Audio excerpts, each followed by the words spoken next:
रज आसिले घरे घरे विभिन्न प्रकार पारंपरिक पिठा प्रस्तुत हुए। मु आज नहीं आसी ओडिशार फेमस बिरी चाउल पोड़ पिठा ताहा भी पुणी कढ़ई रे करबा। आसंतु देखिबा किपरि हेउछि बिरी चाउलर पोड़ पिठा कढ़ई रे। नमस्कार, जय जगन्नाथ। मामास किचन को आपण मानकु स्वागत। आपण जदि मो चैनल नुआ अछंती प्लीज चैनल को सब्सक्राइब कर दियंतु। फेसबुक पेज रे कोठले फॉलो कर दियंतु। रेसिपी भलो लागिले लाइक शेयर निहाती करिवे। आगुरु विभिन्न प्रकार पोड़ पिठा, क्षीर पोड़ पिठा, जंता पोड़ पिठा, आंब काकरा एही सब पिठा मो चैनल रही। आपण चाहिए चैनल भितर को जाई आपण एही सब पिठार रेसिपी देखि परिबे। पिठा प्रस्तुत करबा पय प्रथमे गोटे ग्लास सेट करबा। सही ग्लास रे बिरी चाउल मापिके नबा। एठी देखंतु मु गोटे ग्लास चाउल नेछि। चाउल को नहीं सारिबा परे भल भाबरे धोई दबा। 4 रु 5 थरा धोई चाउल को भेदे दबा। एठी देखंतु चाउल को भेदे सारिबा परे मु गोटे प्लेट गुडे नेछि। एही चाउल को 5 रु 6 घंटा छाड़ी दबा भेदेबा पई। वर्तमान सही ग्लास रे बिरी नहीं जिबा। मु 3/4 कप बिरी नेछि। 3/4 बिरी नहीं मुझे भल भाव 4 रु 5 थर धोई नहीं। धोई सारा पर सही परी पानी दे भेदे दबा 5 रु 6 घंटा। ये देखो बिरी आ चाउल को 5 रु 6 घंटा भेदेबा छाड़ी देछि। ये देखो 5 घंटा हो जाइए। बिरी भल भाव भेदी जाइए। प्रथम मु बिरी को ग्राइंडिंग कर नेबी। ये देखो केते बढ़िया भाव में आमर बिरी भेटी जाइए। वर्तमान गोटे मिक्सिंग जार रे देदबा बिरी दे सारिबा परे सेथिरे किछि पानी देदबा 3 रु 4 चामच। जदि आवश्यक हुए आपण आउ किछि मध्य पानी दे परिबे। बिरी को भल भाव में धोईथिले तेणु मु सही बिरी पानी को 3 रु 4 चामच दे देइथिले। दे ग्राइंडिंग कर आनिछि। ग्राइंडिंग कर सारिबा परे मु गोटे बड़ जगह को से बिरीर बेटर को बाहर कर आनिछि। बाहर कर सारिबा परे 5 रु 6 मिनिट आपण बिरी को भल भाव में फेंटी नेबे। देखंतु मु जेउ परी फेंटुछि आपण सही परी फेंटी नेबे। 4टी आंगुली को स्प्रेड करी आपण फेंटी नेबे जहा फल कि ता भीतर को एयर पास करि परिबो। जहा फल बिरी आपणकर हल्का हो जिवो। तेणु करी 4 रु 5 मिनिट एही परी बिरी को फेंटी नेबे। एठी देखंतु मोर बिरी फेंटीबा हो जाइछि। वर्तमान चाउल को ग्राइंडिंग करबा। चाउल को 4 रु 5 थर मु धोईकी भेदेइथिली। तेणु करी आउ थरे धोई भल भाव में मु एठी ग्राइंडिंग करिया पई नै जाइछि।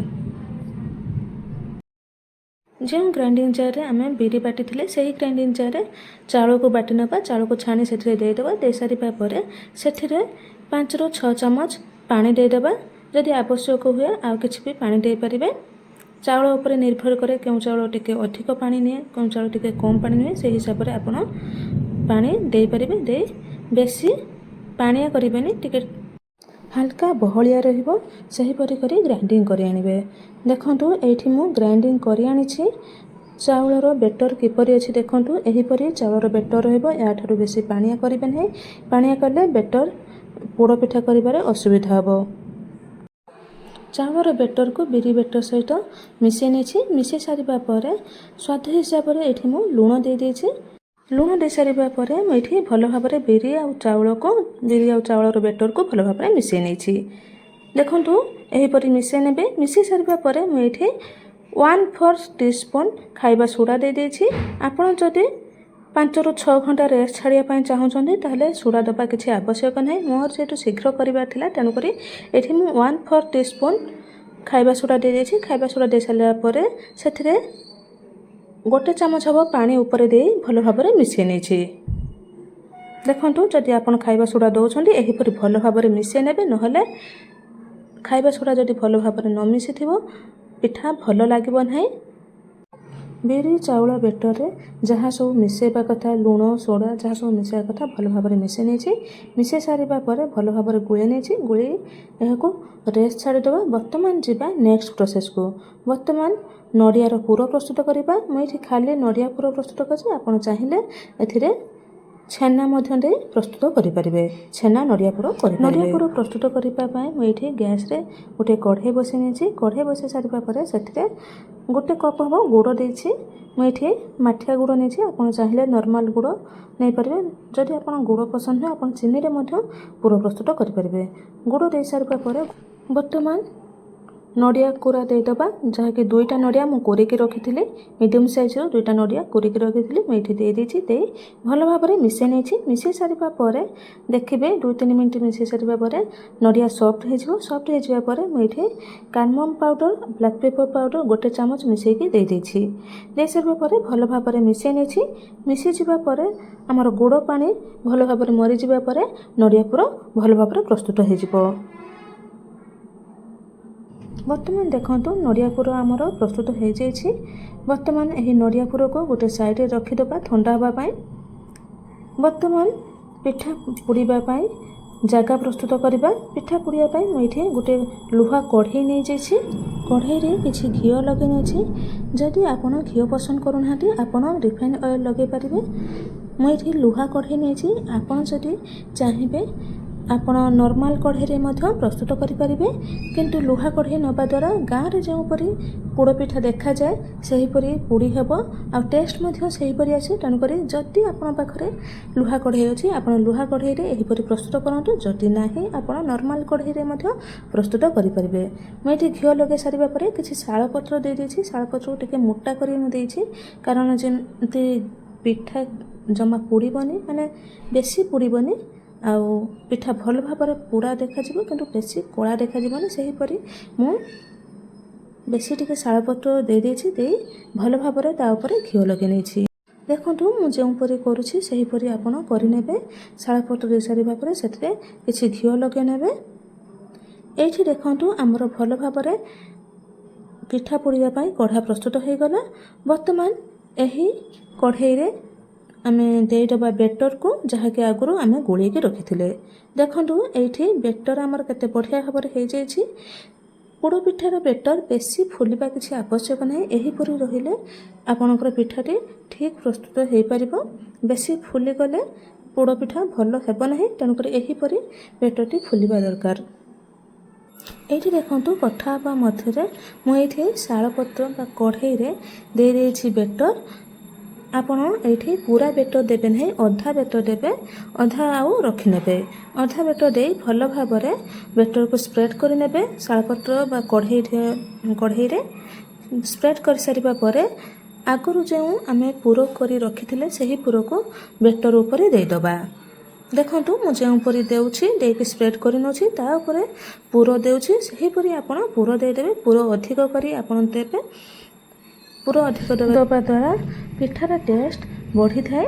तेणुक आपण पसंद हिसाब से आपड़ जी पूर चाहिए से पूर आपड़ दे पारे। ये मु बहुत पूर देती पाखापाखि 1 ରୁ 1.5टा नड़ियार पूर दे देती। अल्प किसी मु पूर रखी। देखु पूर सब दे सारापर तापर रखि रेस्ट बेटर को देदबा। देखु जोपरी मु देउछि सेहीपरि देदेबे दे भल भाव में सम्मान करने। देखु मुझे सम्मान करपरी सबुआड़ को भल भाव में सम्मान करने। आप देखिपे बेटर क्योंपरी कन्सिस्टेंसी रही यहीपरि बेटर कन्सिस्टेंसी रहा दरकार। बेसी पानिया करें कि बेसी बहलिया करें। देखो जोपरी रही सेहीपरि बेटर आपड़ रखिए आउ यहीपरि भल भाव में सबुआड़ को स्प्रेड करने। देखो ये पोड़ पिठापाई भल भाव में आमर सबुजाक प्रिपेयर हो गला। बर्तमान पोड़ पिठा उपरे किसी गार्निशिंग करनबा। आपन चाहिए नड़िया गार्निशिंग करें किसी ड्राई फ्रूट्स गार्निशिंग करें। मुझे किसी टूटी फुटी गार्निशिंग करनी। आपन चाहिए यहीपरि टूटी फुटी में गार्निशिंग करें। जदि आप किसी गार्निशिंग करने चाहूना यहीपरि नॉर्मल रखिपारे किंतु गार्निशिंग करने द्वारा टिके पिठा सुंदर देखा जाए। जदि आप दुई साइड पोड़ापी चाहूबे ताले कौन जिनस गार्निशिंग करने किसी आवश्यक ना। मुझे गोटे साइड पोड़ी तेणुक ऊपर टूटी फुटी किसी दे देथिली। ये देखु भल भाव में मु टूटी फुटी गार्निशिंग करने। पिठा मोर पूरा प्रिपेयर हो जाए पोड़ापाई। बर्तमान गोटे लिड घोड़े नवा। लिड घोड़े 2 ରୁ 3 मिनट हाई फ्लेम रे गैस को रखिबा। 2-3 मिनट पर गैस रो फ्लेम को सिम करदबा बा स्लो करदबा करे 1 घंटा आम ये पिठा को पोड़ीबा। मत तो 1 घंटा लगिला पिठा पोड़ापाई। जदि आप छोट पिठा कर टाइम टिके कमिजिव। आपणकर पिठा उपर डिपेंड करे केते टाइम लगे। जदि बड़ पिठा कर 1 घंटा निहाती लगिजिव। जदि आप छोट पिठा कर अल्प समय लगे। आपड़ मझे चेक करेंगे पिठा होइछि कि नहीं। এইଠି ଦେଖନ୍ତୁ ପିଠା ବସାଇବାର 1 ଘଣ୍ଟା ହେଇଯାଇଛି। ମୁଁ ମଝିରେ ପିଠା ଚେକ୍ କରିଥିଲି, ଆପଣ ଦେଖିପାରୁଥିବେ ପିଠା ଉପରେ ଗୋଟେ ଗାର ପଡ଼ିଛି। ମୁଁ ପିଠା ଚେକ୍ କରିଥିଲି, ପିଠା ହେଇନଥିଲା, ପୁରା 1 ଘଣ୍ଟା ଲାଗିଲା ପିଠା ହେବା ପାଇଁ। ଦେଖନ୍ତୁ ସାଇଡ଼୍ରେ ମଧ୍ୟ ଟିକେ ଟିକେ ପୋଡ଼ି ଯାଇଛି, ବ୍ରାଉନ୍ କଲର୍ ହେଇଯାଇଛି। ପିଠା ଆମର ହେଇଯାଇଛି। ବର୍ତ୍ତମାନ ଗୋଟେ ଛୁରୀରେ ଚେକ୍ କରିନେବା ପିଠା ହେଇଛି କି ନ ହେଇଛି। ଦେଖନ୍ତୁ ମୁଁ ଏଇଠି ଗୋଟେ ଛୁରୀରେ ଚେକ୍ କରୁଛି ପିଠା ହେଇଛି କି ନାହିଁ। ଦେଖନ୍ତୁ ଛୁରୀରେ ଜମା ବି ଲାଗିକି ଆସିନାହିଁ। ଏହି ଯେଉଁ ଦେଖୁଛନ୍ତି ଟିକେ ଟିକେ ଲାଗିଛି, ସେ ପିଠା ଆମର ଗରମ ରହିଛି, ତେଣୁକରି ପିଠା ଟିକେ ଟିକେ ଲାଗିବ। ବର୍ତ୍ତମାନ କଢ଼େଇକୁ ଓହ୍ଲାଇ ଆଣିବା। ଓହ୍ଲାଇ ଆଣି ଗୋଟେ ପ୍ଲେଟ୍ ତା ଉପରେ ରଖିନେବା। ରଖି ପିଠାକୁ ନଉଟେଇ ନେବା। ଦେଖନ୍ତୁ ମୁଁ ଯେଉଁପରି କରୁଛି ସେହିପରି ପ୍ଲେଟ୍ ଗୋଟିଏ ରଖି ପିଠାକୁ ନଉଟେଇ ନେବା କଢ଼େଇ ସହ। ନଉଟେଇ ସାରିବା ପରେ କଢ଼େଇକୁ ବାହାର କରିନେବା। ଏଠି ମୁଁ କଢ଼େଇରୁ ପିଠାକୁ ବାହାର କରିଥିଲି। ଗ୍ୟାସ୍ ବନ୍ଦ କରିବା 15 ମିନିଟ୍ ପରେ ଆପଣ ସଙ୍ଗେ ସଙ୍ଗେ ବାହାର କରିବେନି, କଢ଼େଇ ବହୁତ ଗରମ ରହିଥିବ, ତେଣୁକରି 10-15 ମିନିଟ୍ କିମ୍ବା ଅଧଘଣ୍ଟେ ପରେ ପିଠାକୁ ବାହାର କରିନେବେ। ଦେଖନ୍ତୁ ମୁଁ ଏଠି ଭଲ ଭାବରେ ପିଠାକୁ ବାହାର କରିନେଇଛି। ଦେଖନ୍ତୁ ପିଠା ଉପରୁ ପତର ବାହାର କରିସାରିବା ପରେ ଦେଖନ୍ତୁ କେତେ ବଢ଼ିଆ ଦେଖାଯାଉଛି ପିଠା। ଗାଁରେ ଯେଉଁପରି ପିଠା ପୋଡ଼ ପିଠା ହେଇଥାଏ ସେହିପରି ପିଠା ଦେଖାଯାଉଛି। କେତେ ବଢ଼ିଆ ଭାବରେ କ୍ରିସ୍ପି ହେଇଛି ଉପରେ। ବର୍ତ୍ତମାନ ଏହି ପିଠାକୁ ନଉଟେଇ ନେବା। ଆଉ ଗୋଟିଏ ପ୍ଲେଟ୍ ତା ଉପରେ ରଖି ପିଠାକୁ ଭଲ ଭାବରେ ନଉଟେଇ ନେବା ସାମ୍ନା ପଟକୁ। ଏଇଠି ଦେଖନ୍ତୁ ମୁଁ ପିଠାକୁ ନଉଟେଇ ନେଇଛି। କେତେ ଟେମ୍ପଟିଂ ଦେଖାଯାଉଛି। ପଛପଟର ପୁରା ଟେମ୍ପଟିଂ ଦେଖାଯାଉଥିଲା, ଏବେ ଆଗ ପଟ ମଧ୍ୟ ଦେଖନ୍ତୁ କେତେ ଟେମ୍ପଟିଂ ଦେଖାଯାଉଛି। ଆଉ ଖାଇବାରେ ମଧ୍ୟ ବହୁତ ସୁଆଦିଆ ଥିଲା। ବିଶ୍ୱାସ କରନ୍ତୁ ବହୁତ ସୁଆଦିଆ ଥିଲା। ବର୍ତ୍ତମାନ ପିଠାକୁ କାଟି ନେବା। ଏଇଠି ଧ୍ୟାନ ଦେବେ ପିଠା କାଟିବା ବେଳେ ପଛପଟରୁ ଯଦି ଆପଣ କାଟନ୍ତି ଆପଣଙ୍କୁ ସହଜରେ କାଟି ହେବ, କିନ୍ତୁ ମୁଁ ଏଠି ଆଗ ପଟରୁ କାଟିଥିଲି, ଟିକେ ଅସୁବିଧା ହେଲା କାହିଁକିନା ପଛପଟେ କ୍ରିସ୍ପି ରହିଛି, କାଟିବା ପାଇଁ ଟିକେ ଅସୁବିଧା ହୁଏ। କ୍ରିସ୍ପି ସାଇଡ଼୍ରୁ କାଟିଲେ ଆପଣଙ୍କୁ ସୁବିଧା ହେବ ପିଠା କାଟିବା ପାଇଁ। ମୁଁ କିନ୍ତୁ ଆଗ ପଟରୁ କାଟିଥିଲି। ଏଇଠି ଦେଖନ୍ତୁ ପିଠା କେତେ ବଢ଼ିଆ ଦେଖାଯାଉଛି। ଦେଖନ୍ତୁ ଏଠି ମୁଁ କାଟିକି ନେଇ ଆସିଛି। ପିଠା ଦେଖନ୍ତୁ କେତେ ସଫ୍ଟ ହେଇଛି, କେତେ ସୁନ୍ଦର ଦେଖାଯାଉଛି। ପୁରାପୁରି ଭର୍ତ୍ତି ହେଇକି ରହିଛି। ଏହିପରି ପିଠା ରଜରେ ଏଥର ବନାନ୍ତୁ, ନିଜେ ଖାଆନ୍ତୁ, ସମସ୍ତଙ୍କୁ ଖୁଆନ୍ତୁ। କିପରି ଲାଗିଲା କମେଣ୍ଟରେ ଜଣାନ୍ତୁ। ଭଲ ଲାଗିଥିଲେ ଲାଇକ୍ ସେୟାର କରିବେ। ଫେସବୁକ୍ ପେଜ୍ ଦେଖୁଥିଲେ ଫଲୋ ନିହାତି କରିଦେବେ। ୟୁଟ୍ୟୁବରେ ଯଦି ଆପଣ ନୂଆ ଅଛନ୍ତି ପ୍ଲିଜ୍ ଚ୍ୟାନେଲକୁ ସବସ୍କ୍ରାଇବ୍ କରିଦିଅନ୍ତୁ। ରହୁଛି, ଧନ୍ୟବାଦ। ଜୟ ଜଗନ୍ନାଥ।